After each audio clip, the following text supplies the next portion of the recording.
Hello, everybody. Okay, let's get going. There is a theme to today's, what should we call it? Broadcast, podcast, whatever, vlog, I suppose. And that is Psyops, because there's an awful lot of those going on at the moment. Almost nothing in the news is either newsworthy, valid, or even true. I think they just kind of make it up with AI, and those are a couple of things I'm going to be talking about. So it's a mixture of subjects, right? And all to do with sort of current things in the news, not so much of the astrological, but I'm sure I'll pop it in anyway. So let's talk about the most famous Cancerian of the moment, Elon Musk, and also the most productive man that's ever lived. He was, I think, here in London, launching some new sort of trading platform, AI thing. What is it, like your personal AI stockbroker? It's going to turn everyone into a stockbroking wizard. Could this be a way that they're going to crash the markets because of AI, or all these sort of budding AI stockbrokers who crash the system? Goodness knows, could be. But don't you like the way that this guy is involved in everything? 7, 8, I don't know how many, I lose count, of the most top-notch, groundbreaking, scientifically edgy corporations that are changing the world, and he's sort of designing, managing, coordinating, promoting, marketing, the whole shebang. Just not buying it. And, David Icke went on with Alex Jones, and he was kind of reprimanding Alex in a way, in a diplomatic way, because David is a Taurus, for Alex be having this kind of schoolboy fascination stroke love affair with Elon Musk. And then at the end of the show, some guy comes onto the Twitter space, sounds like Musk, has all the kind of vocal characteristics, the laugh of Musk, the cadence, everything, but it's supposed to not be him, but perhaps someone mimicking him. And what does he have to say? Basically, if you're not on board with this whole AI thing, you Luddites, and it's all about progress, blah, blah, blah. And he talks in these sort of pseudo-sophisticated terms about how it's changing the world, and if you're not on board, you're literally killing people, blah, blah, blah. And it's made to make people feel intellectually inferior. Meanwhile, he's just talking word salad garbage in a technical sense. And it's just a way to kind of intimidate people and make them feel that if they're not on board with this whole thing, which basically is a digital prison, and that's all it's about, it's almost like a soul catcher. And it even goes back to things that were in the Bible, talked about, it's kind of always been a philosophy, even going back to Plato and Plato's End of History. Sure it was. I'm not like the biggest person for philosophy.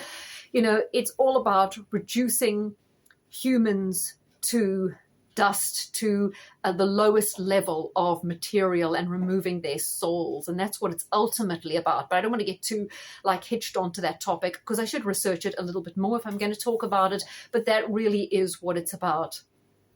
So it's not highfalutin, technical, space age, taking us anywhere we want to go. Just because it's in some respects progress doesn't mean it's going to be good for the human race. Because, generally, isn't it always been said, we're only using sort of 15 to 10% of our capacity of our human mind, and that's going down and down.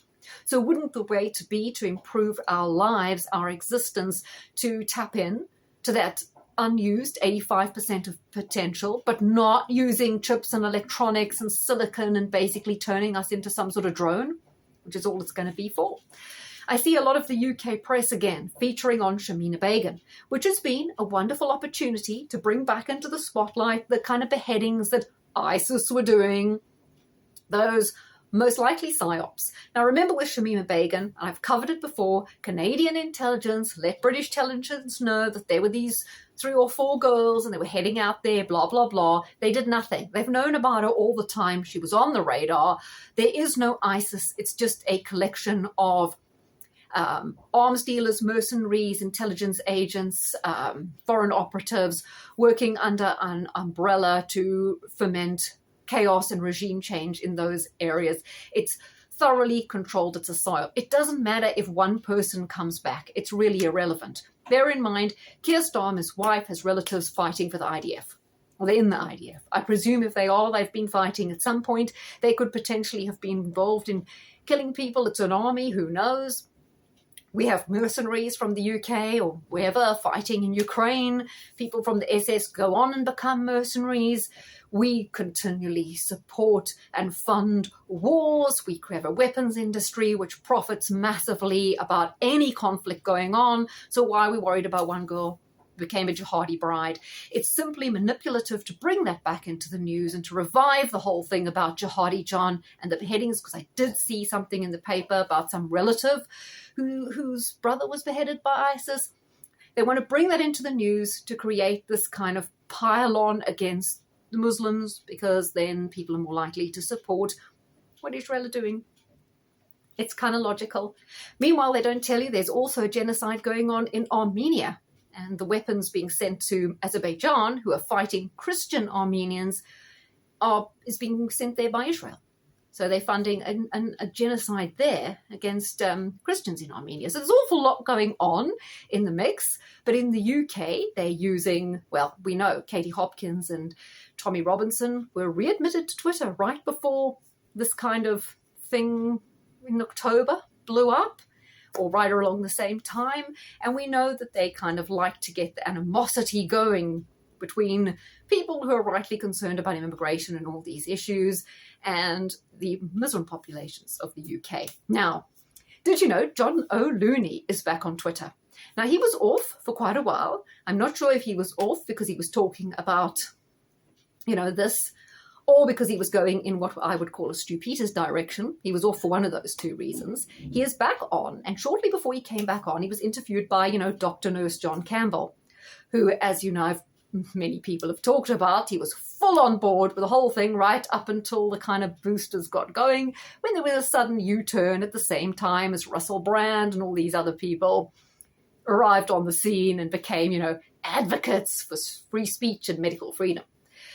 So I found the timing odd. So John Campbell is interviewing O'Looney mainly about these thick, white, plasticky, calamari-ish clots that are apparently being found in people. And that's become quite a big news story. Campbell interviews O'Looney about it. Now O'Looney's back on Twitter. Everyone's talking about these things, including RFK.